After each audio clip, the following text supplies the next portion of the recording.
My name is Harper, and I was 35 the afternoon my Aunt Patricia stood blocking the door to my father's hospice room, pressed a freshly printed piece of paper against my chest, and told me my services were no longer required.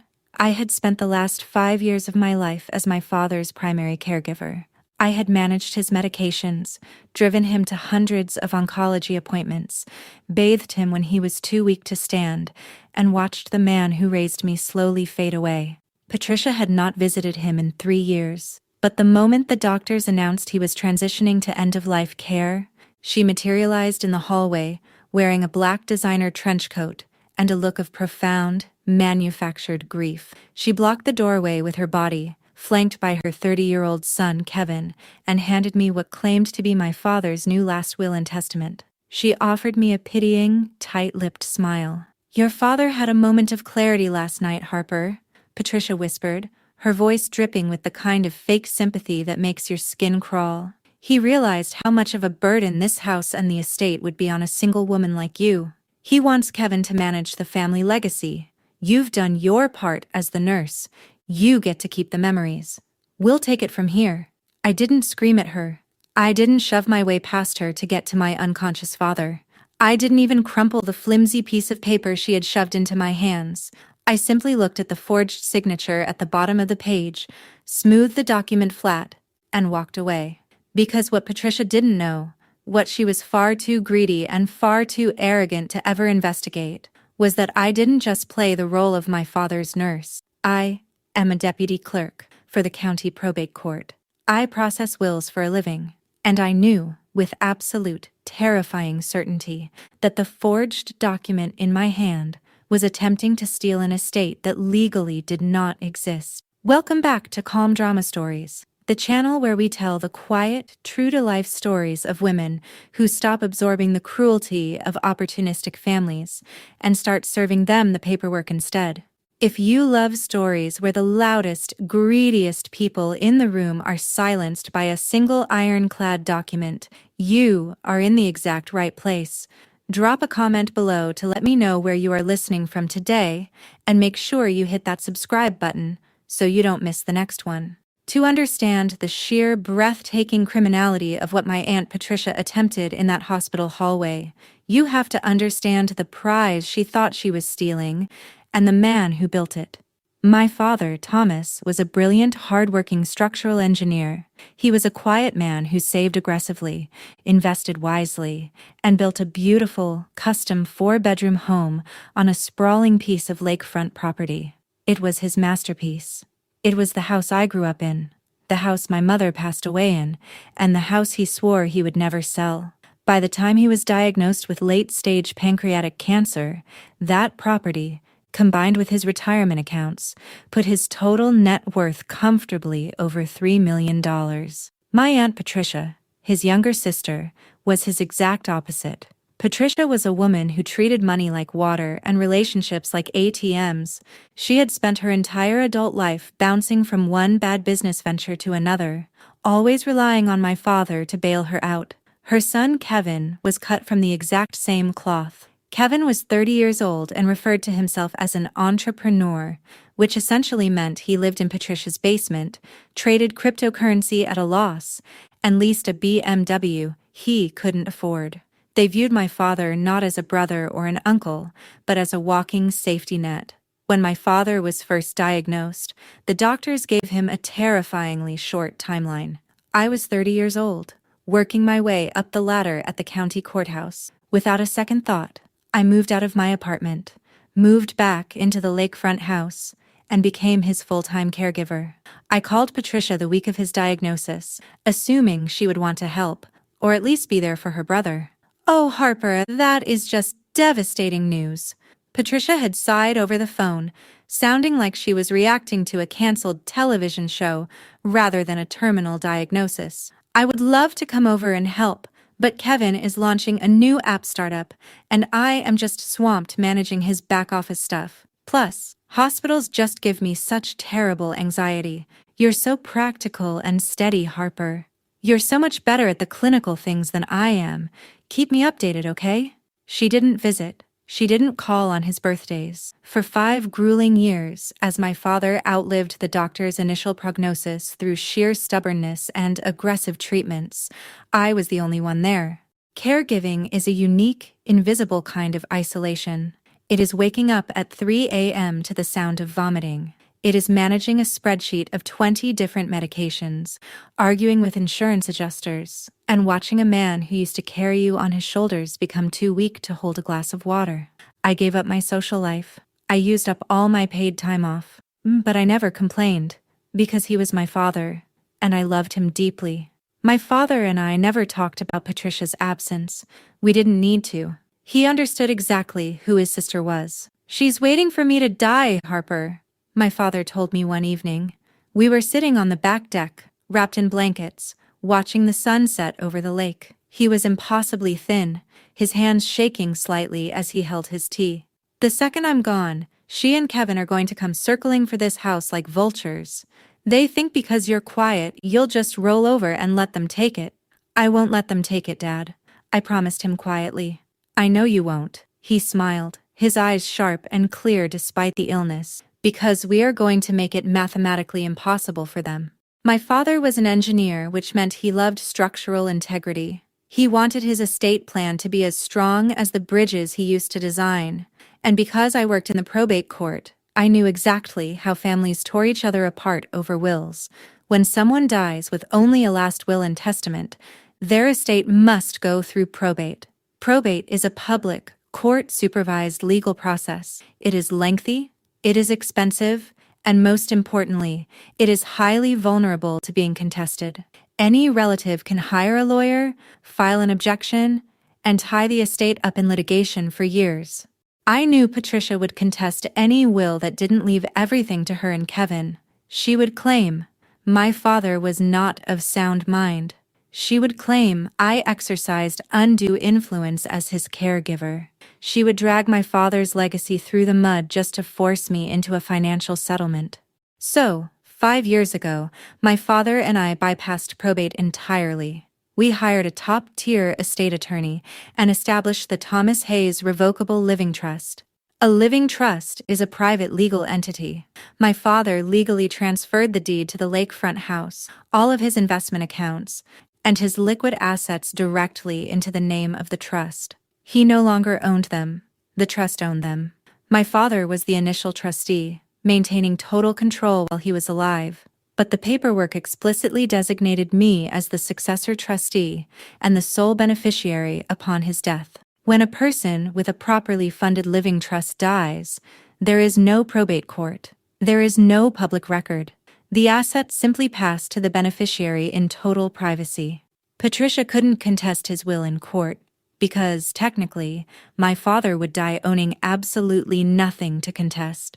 We signed the documents, filed the new property deeds with the county, and locked the massive trust binder in a fireproof safe in his home office. We never told Patricia.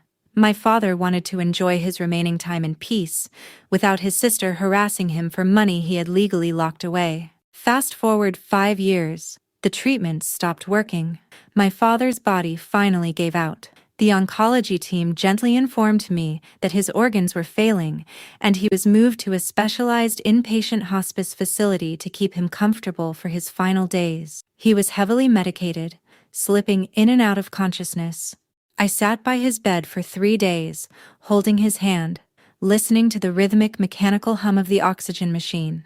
I was exhausted, devastated, and completely vulnerable, which meant it was the perfect time for the vultures to land. On the morning of the 4th day, I left the hospice room to grab a cup of coffee from the cafeteria. I was gone for exactly 15 minutes. When I stepped off the elevator and walked back down the quiet, sterile hallway toward my father's room, I froze, standing outside the door were Patricia and Kevin. They weren't alone. They were accompanied by a man I didn't recognize, a sleazy-looking guy in a cheap suit carrying a leather briefcase. Patricia was wearing a black trench coat, speaking in hushed, urgent tones to one of the hospice nurses. Kevin was pacing the hallway, looking around nervously. They hadn't visited in 5 years, but they were here now, smelling the end. I walked toward them, my heart pounding a frantic rhythm against my ribs. "Aunt Patricia?" I said, my voice hoarse from lack of sleep. "What are you doing here?" Patricia spun around. She didn't look sad, she looked caught. But she recovered instantly, shifting her face into a mask of theatrical sorrow. "Oh, Harper, sweetie," Patricia cooed, stepping directly into my path, physically blocking me from opening the door to my father's room. "We got the message from the doctor. We rushed over as fast as we could. It's just so tragic. To see him like this, it breaks my heart." "You haven't seen him yet," I pointed out, staring at her perfectly applied makeup. "I've been here for 3 days. You didn't even ask for the room number until this morning." Kevin stepped forward, puffing out his chest. "We've been busy, Harper. Some of us have companies to run, but we're here now to take the burden off you. Uncle Tom, needs his real family right now." I looked at the man in the cheap suit. He was deliberately avoiding my eyes. "Who is that?" I demanded, pointing at the stranger. Patricia smiled, a tight, venomous smile. She reached into her designer handbag and pulled out a single, stapled document. She didn't hand it to me gently. She pressed it flat against my chest, forcing me to take it or let it fall to the floor. "Your father had a moment of clarity last night, Harper," Patricia whispered, her voice dropping the fake sympathy and taking on a hard, triumphant edge. "He called Kevin. He realized how much of a burden this house and the estate would be on a single woman like you. He wants Kevin to manage the family legacy. You've done your part as the nurse. You get to keep the memories. We'll take it from here." I looked down at the document in my hand. It was a standard boilerplate legal template you could print off the internet for $20. The title read, "Last Will and Testament of Thomas Hayes." I scanned the paragraphs. The language was aggressively simple. It completely revoked any prior wills and designated Patricia's son, Kevin, as the sole executor and primary beneficiary of the entire estate, including the lakefront property and all financial accounts. It left me, his daughter and caregiver of 5 years, exactly $10,000 for services rendered. And at the bottom of the page was my father's signature. Except, it wasn't my father's signature. My father was an engineer. He had a precise, sharp, almost architectural handwriting. The signature on this paper was shaky, completely disproportionate, and frankly, amateurish. It looked like someone had tried to trace his signature from an old Christmas card while standing in a moving vehicle. Next to the forged signature were the signatures of 2 witnesses, Kevin and the sleazy guy in the cheap suit. I knew exactly what they had done. They had waited until I left the room. They had slipped inside while my father was unconscious and heavily sedated with morphine. They had pressed a pen into his limp hand, or simply forged it themselves on the bedside table, and then walked back out into the hallway to ambush me. "He signed this last night?" I asked, keeping my voice dangerously flat. "He did," Patricia lied, not breaking eye contact. "He was very lucid. He begged us to protect the estate from being mismanaged. Kevin's friend here is a notary. It's all perfectly legal, Harper. Once Tom passes, Kevin will be taking over the house. We'll give you 30 days to pack up your little medical supplies and find an apartment."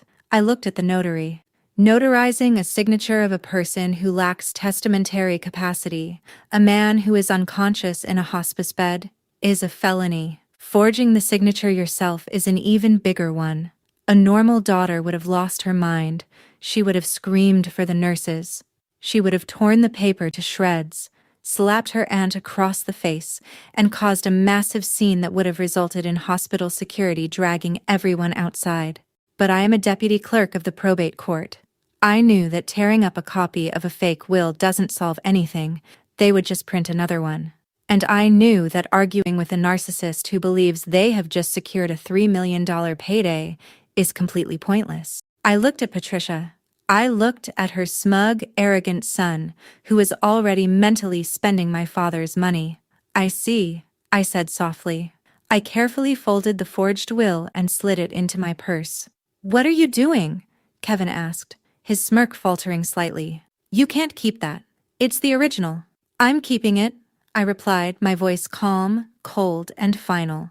"You can file a copy with the county clerk when the time comes, but right now, I am going to walk into that room, and I am going to sit with my father. And if either of you tries to step foot in there, I won't call security. I will call the police and have you arrested for elder abuse." Patricia scoffed, crossing her arms. "You're just bitter, Harper. It's sad, really." But she didn't stop me. She stepped aside, because in her mind, the work was done. She thought she was holding the winning lottery ticket. She thought I was just a defeated, exhausted caregiver walking back into a room to say goodbye, completely powerless to stop her. She had absolutely no idea that the estate she had just committed a felony to steal had ceased to exist 5 years ago. I walked into the dark, quiet room. I sat down in the chair next to my father's bed. I took his fragile, cold hand in mine, and I listened to the steady hum of the oxygen machine. I didn't cry over the forged will in my purse. I just felt a profound, overwhelming sense of gratitude for the brilliant structural engineer lying in the bed. He had known exactly who they were, and he had given me the exact blueprint I needed to destroy them. My father passed away at 4:12 a.m. the following morning. It was quiet. It was peaceful. The mechanical hum of the oxygen machine was finally turned off, and the room was filled with the kind of heavy, sacred stillness that only comes when a long, agonizing battle is finally over. I held his hand until it went cold. I didn't cry immediately. I just sat in the dim light of the hospice room, absorbing the finality of it all, profoundly grateful that his pain was over, and profoundly grateful for the legal armor he had meticulously built for me 5 years prior. Patricia and Kevin did not return to the hospice that morning. They didn't help me make the arrangements with the funeral home. They didn't offer to help me write the obituary, and they certainly didn't offer to contribute a single dime to the burial costs. But they absolutely showed up to the funeral. Patricia arrived at the memorial service wearing a sprawling black fascinator that looked like it belonged at a royal wedding, dabbing her completely dry eyes with a lace handkerchief for the benefit of my father's old engineering colleagues. She performed the role of the devastated sister perfectly, accepting condolences from people she hadn't spoken to in a decade. Kevin, meanwhile, didn't even pretend to be sad. He spent the reception near the catering table, handing out embossed business cards for his latest crypto wealth management startup. I watched him from across the room, listening as he loudly mentioned to a group of my father's former business partners that he was about to come into a substantial multi-million-dollar real estate portfolio, and that he was looking for aggressive investors to help him leverage the property. They were practically measuring the drapes while my father's ashes were still warm. I didn't confront them at the reception. I accepted hugs from my father's friends. I thanked people for coming, and when Patricia came up to me, wrapped me in a stiff, performative hug, and whispered, "We'll be in touch next week to handle the transition, Harper," I simply nodded and walked away. I knew exactly what they were planning, and I knew that to spring the trap perfectly, I had to let them think they were entirely in control. 3 days after the funeral, I was sitting at the kitchen island of the lakefront house. It was a beautiful, crisp Tuesday morning. The sun was reflecting off the water, casting bright, dancing light across the hardwood floors my father had installed himself. I was drinking a cup of black coffee, reviewing the final medical bills on my laptop, when I heard the distinct sound of a key turning in the front door.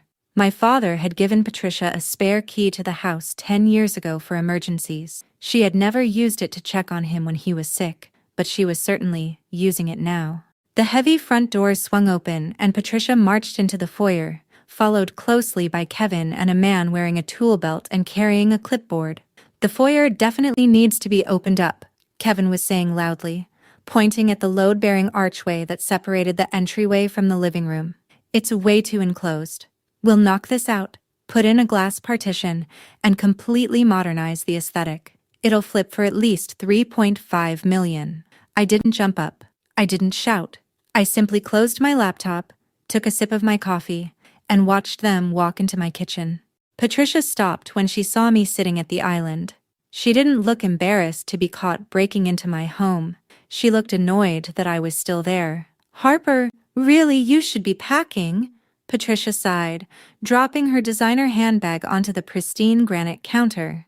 "We told you at the hospital Kevin is taking over the property. This is Dave. He's a general contractor. Kevin is just getting some preliminary estimates for the renovations."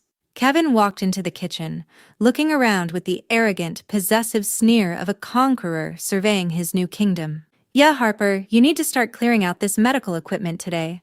It's depressing. Dave is going to need the master suite empty by next Monday so he can start ripping up the carpets. I looked at the contractor, Dave. He looked deeply uncomfortable. He was just a guy trying to do his job, and he clearly realized he had just walked into a massive, toxic family dispute. You can't take down that archway in the foyer, Kevin, I said, my voice perfectly level. It's load-bearing. Dad designed the structural load to rest entirely on those two pillars. If you knock it out without installing a steel I-beam, the second-floor master bath will collapse into the living room. Kevin rolled his eyes, leaning against the refrigerator.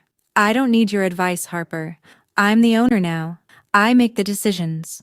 And frankly, your presence here is a liability for the construction crew. I'm giving you until Friday to get your stuff out. Otherwise, I'm changing the locks and renting a dumpster for whatever you leave behind. If you have ever had a narcissist stand in your house and threaten to throw your life into a dumpster, you know the exact burning surge of adrenaline that hits your bloodstream. Stay with me. Because the legal reality I was about to drop on them is the reason I never have to raise my voice. You aren't the owner, Kevin, I said simply. Patricia crossed her arms, her fake, sympathetic facade completely dropping, revealing the greedy, vicious woman underneath. We have the will, Harper. Signed and notarized.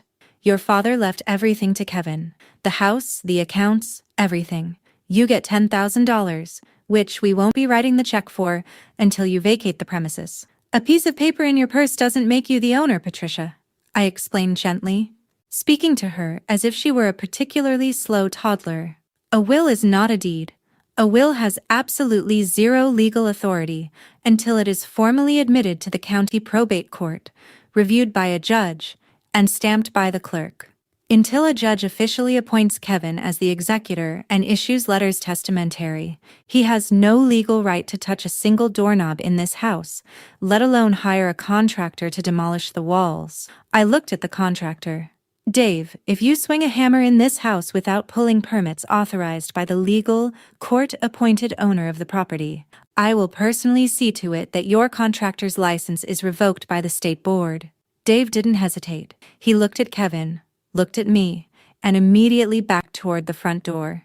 I'm not getting in the middle of this. Call me when the title is clear, man, he muttered, turning and walking out of the house. Kevin's face flushed a furious, ugly red.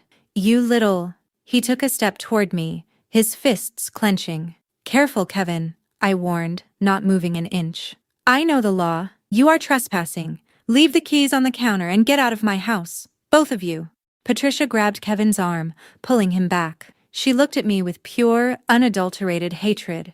She realized that I wasn't just a grieving, exhausted nurse.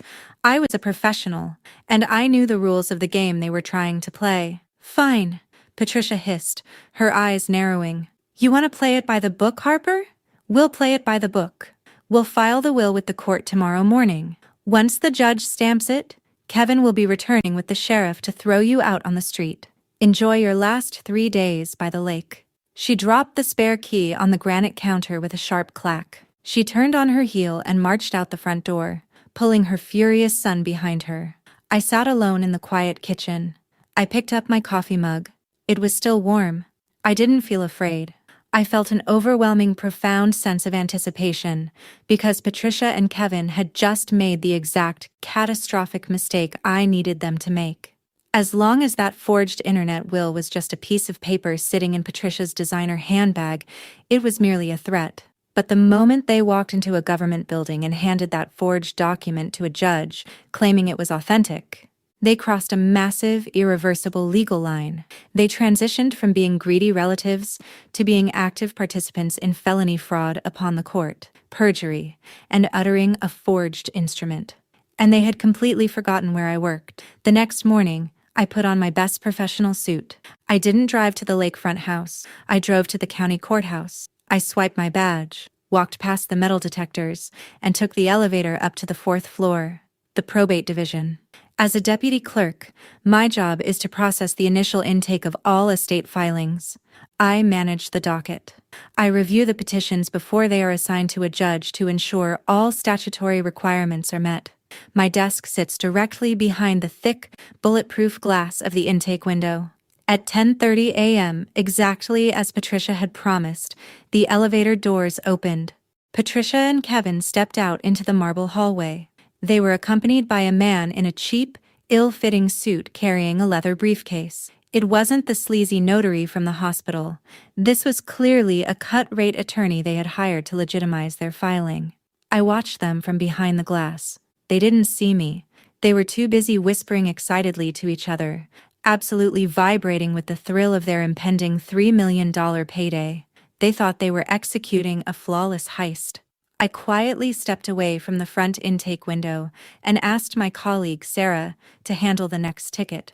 I retreated to my cubicle in the back office, logged into the county's digital filing system, and watched the intake queue.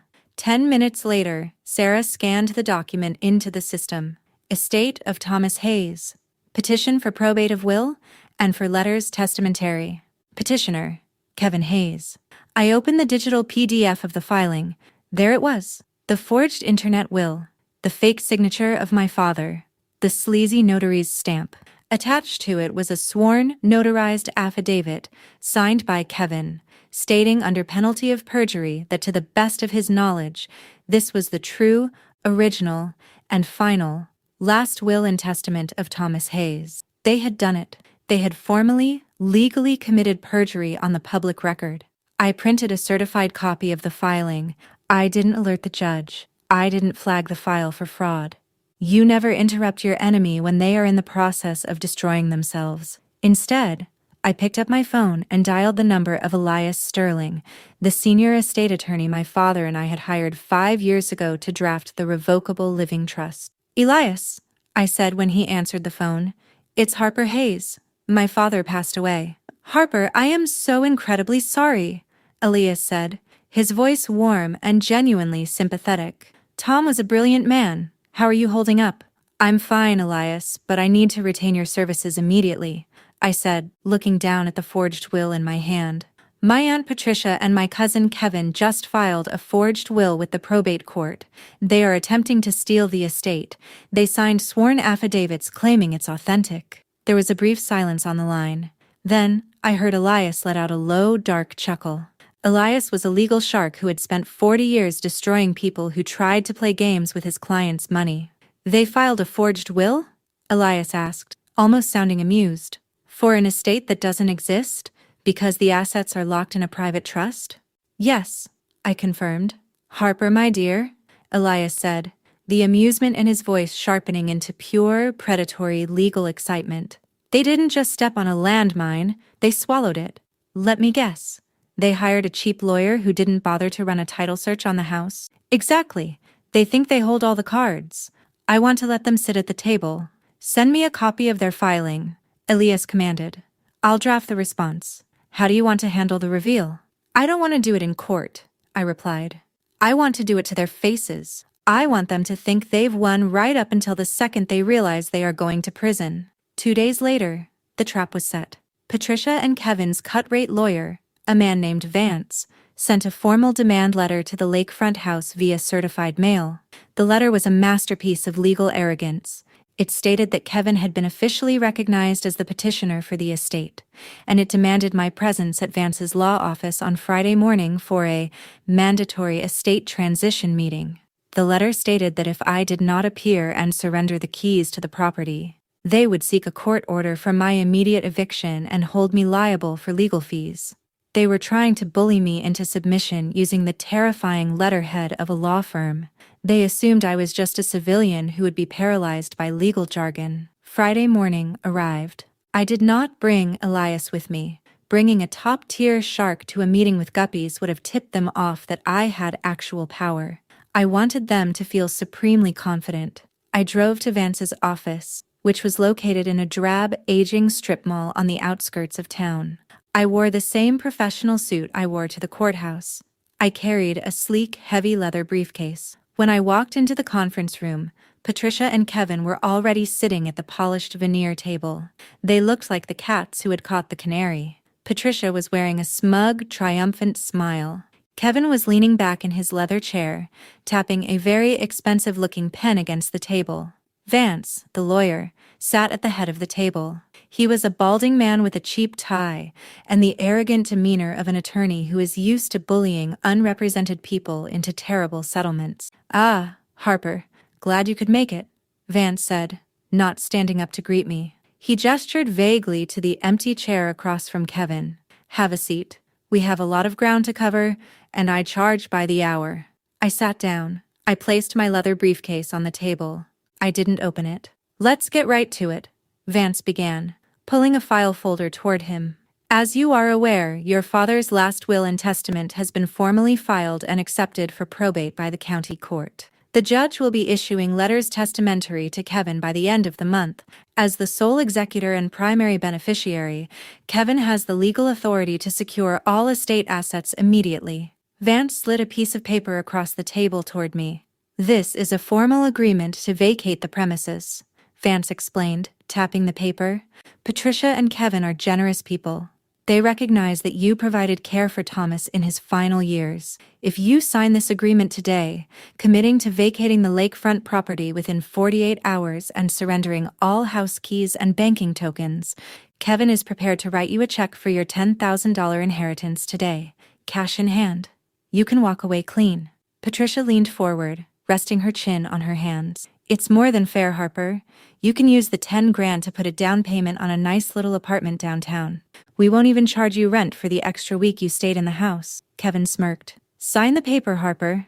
The contractor is coming back on Monday, and I don't want you in my house." I looked at the piece of paper sitting in front of me. I looked at Vance, the terrible lawyer who hadn't done a shred of due diligence. I looked at Patricia and Kevin, who had abused my father's memory and forged his signature to steal his life's work. I looked at the piece of paper sitting in front of me, on the cheap veneer table. It was a standard waiver of rights, poorly drafted, with a glaring typo in the second paragraph. I looked at Vance, the cut-rate lawyer who hadn't done a shred of due diligence before sending a threatening legal demand to my home. I looked at Patricia and Kevin, who were practically vibrating with the arrogant, sickening thrill of a successful heist. They thought I was just an exhausted, grieving nurse who had no idea how the legal system worked. I didn't reach for the pen. I didn't raise my voice. I leaned back in my chair, folded my hands in my lap, and looked directly at the lawyer. "Before I sign anything, Vance," I began, my voice perfectly calm, carrying the distinct clinical authority of a court official. "I have a professional question for you. When Patricia and Kevin hired you to file this probate petition, why didn't you run a preliminary title search on the primary asset?" Vance frowned, his patronizing smirk faltering. He shifted uncomfortably in his chair. "I don't need a civilian telling me how to manage a probate intake, Ms. Hayes. The will explicitly names the lakefront property. A title search is a secondary procedural step we take during the asset inventory phase, after the executor is formally appointed." "Ah," I said, offering him a small, incredibly cold smile. "So, you just took their word for it. You filed a petition under penalty of perjury, swearing to the court that the estate of Thomas Hayes possessed substantial real property, without ever checking to see if Thomas Hayes actually owned it." Patricia rolled her eyes, slamming her hand on the table. "Stop stalling, Harper. Of course he owned it. He built the damn thing. Sign the paper and take the $10,000 before we retract the offer and leave you with nothing." I ignored her. I unlatched the brass clasps on my sleek leather briefcase. "The problem with skipping the title search, Vance," I continued, pulling out a thick, heavy stock document bearing the raised, embossed seal of the county recorder's office, "is that it leads to incredibly embarrassing, career-ending mistakes." I slid the document across the table.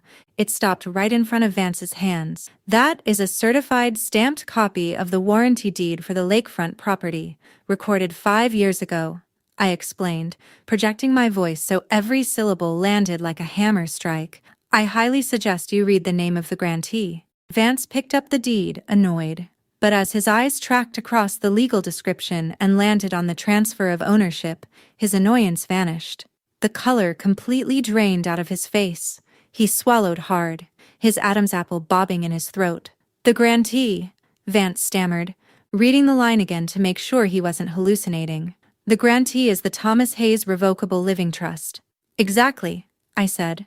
Kevin leaned forward, looking confused. "What does that mean? What trust?"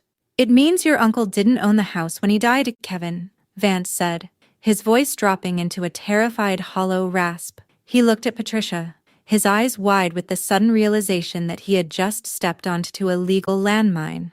The trust owns the house. The trust owns the bank accounts. The estate is completely empty. Patricia's smug, triumphant smile shattered. No, that's impossible. We have his will. He left everything to Kevin. I reached into my briefcase again and pulled out a massive leather-bound binder. It was 3 inches thick, filled with ironclad legal directives drafted by one of the most ruthless estate attorneys in the state.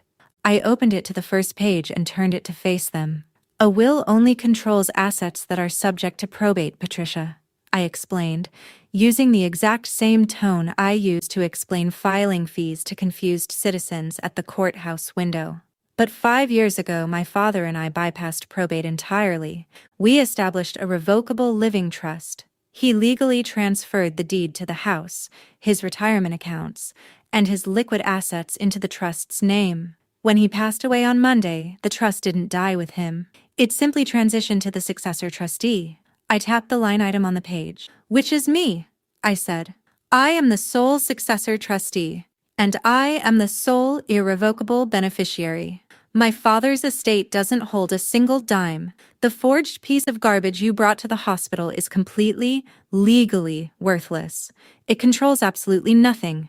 It's not a forgery, Kevin yelled, his voice cracking violently as his $3 million fantasy evaporated in front of his eyes. He slammed his fist on the table, trying to project authority he didn't possess. He signed it. He was lucid. You're just trying to steal my inheritance with fake paperwork. I looked at Kevin. The sheer, breathtaking stupidity of his arrogance was almost beautiful. I know it's a forgery, Kevin, I said softly, because my father's actual signature is on the trust document right in front of you. Compare them. My father was a structural engineer. Your forgery looks like it was drawn by a child in the back of a moving car. Vance looked down at the signature on the trust. Then he looked at the copy of the internet will sitting in his own file. I watched the horrifying realization crash over the lawyer's face. He hadn't just filed a petition for an empty estate. He had filed a forged document. But that's not even the best part, I said, leaning forward, resting my arms on the table. The clinical calm I had maintained for 5 years finally gave way to a deeply satisfying surgical precision. You see, Kevin, as long as that fake will was just sitting in your mother's designer handbag, it was just a pathetic, desperate threat. But on Wednesday morning, at exactly 10:30 a.m., you walked into the county courthouse and handed that document to the intake clerk. Patricia flinched. How do you know what time we were there? I smiled. It wasn't a warm smile. It was the smile of a predator that had finally locked the cage. Because I was the clerk sitting behind the bulletproof glass, Patricia, I said. The silence in the room was absolute. It was the kind of silence that occurs in a vacuum, right before an implosion. I am a deputy clerk for the county probate court, I told them, my voice ringing with total, unassailable authority. I process probate petitions for a living. I watched you walk out of the elevator. I watched my colleague scan your document into the official county docket. I pulled the digital file myself. I reached into my briefcase one last time. I pulled out the certified date-stamped copy of their court filing. I slid it across the table until it rested perfectly on top of their pathetic $10,000 settlement offer. You didn't just lie to me, I whispered, looking directly into Kevin's terrified eyes. You lied to a judge. You attached a sworn, notarized affidavit to this filing, Kevin. You signed your name under penalty of perjury, swearing to the state that this forged document was the authentic last will and testament of Thomas Hayes. That is a Class 3 felony. The sleazy notary friend you brought to the hospital? That's conspiracy to commit fraud upon the court. And uttering a forged instrument is another felony on top of that. Vance, the lawyer, practically jumped out of his chair. He scrambled backward, pulling his hands away from the table as if the files were covered in poison. I had no idea, Vance shouted, pointing a frantic, trembling finger at Patricia and Kevin. I did not know it was a forgery. They brought it to me. They swore it was legitimate. I am officially withdrawing as counsel of record. I am filing a motion to withdraw with the court this afternoon. You're abandoning us, Patricia shrieked, turning on the lawyer, her face twisted in pure aristocratic panic. "You're our lawyer! We paid you a retainer." "I am an officer of the court," Vance roared back, his face purple, his career flashing before his eyes. He realized that if the judge found out he had knowingly submitted a forged will, he would be disbarred and potentially indicted alongside them. "You used my firm to commit a felony. Get out. Get out of my office right now before I call the police myself." Kevin looked like he was about to vomit. The arrogant crypto entrepreneur facade had completely disintegrated. He looked at me, his hands shaking, his chest heaving. "Harper, please," Kevin stammered, his voice dropping into a pathetic, desperate whine. "We're family. We didn't mean any harm. Mom just thought... She thought Uncle Tom wasn't thinking clearly. Please, you can't tell the judge. I'll go to jail." I slowly zipped my leather briefcase shut. I stood up from the cheap veneer table. "You should have thought about that before you tried to steal my father's legacy while his body was still warm in a hospice bed," I said. Patricia lunged forward, grabbing the edge of the table. "Harper, wait! We'll withdraw the petition. We'll just tell the clerk it was a mistake. We'll leave you alone. You keep the house. Just let it go." I looked down at the woman who had ignored her dying brother for 5 years, only to show up in a designer trench coat to rob his daughter. "It's too late for that, Patricia," I said coldly. "The petition is already on the public record, and my attorney, Elias Sterling, who drafted the trust, has already forwarded the certified copy of your forged filing to the district attorney's office. The fraud investigators are already pulling the security footage from the hospice hallway." Patricia gasped, stumbling backward, her hand flying to her mouth. I didn't wait to watch them collapse. I turned my back on the screaming lawyer, the weeping cousin, and the ruined aunt, and I walked out of the conference room. I walked out into the bright, crisp afternoon sun. I got into my car, placed my briefcase on the passenger seat, and drove back to the lakefront house. When I walked through the front doors, the house was perfectly quiet. There were no contractors. There was no noise. Just the beautiful, steady sound of the lake lapping against the dock outside the back window. I walked into the kitchen, made myself a fresh cup of tea, and sat out on the deck. I looked out over the water, and for the first time in 5 years, the heavy, suffocating weight of anticipation was completely gone. My father was right. We had made it mathematically, legally impossible for them. The fallout over the next 6 months was the kind of spectacular, slow-motion train wreck that legal textbooks are written about. Because I had secured the certified copy of their filing, and because Elias Sterling was a relentless legal shark who despised people who preyed on grieving families, the district attorney did not offer them a quiet plea deal. The state made an example out of them. Kevin was arrested 3 weeks later.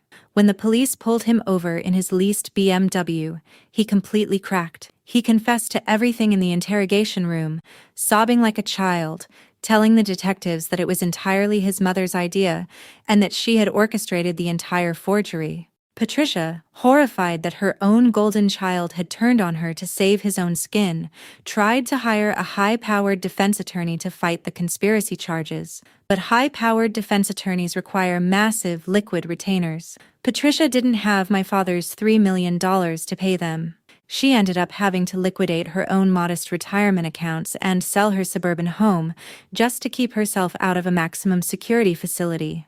In the end, the sleazy notary lost his license and accepted a plea deal to testify against them. Kevin was convicted of felony perjury and fraud upon the court. He was sentenced to 3 years in a state correctional facility.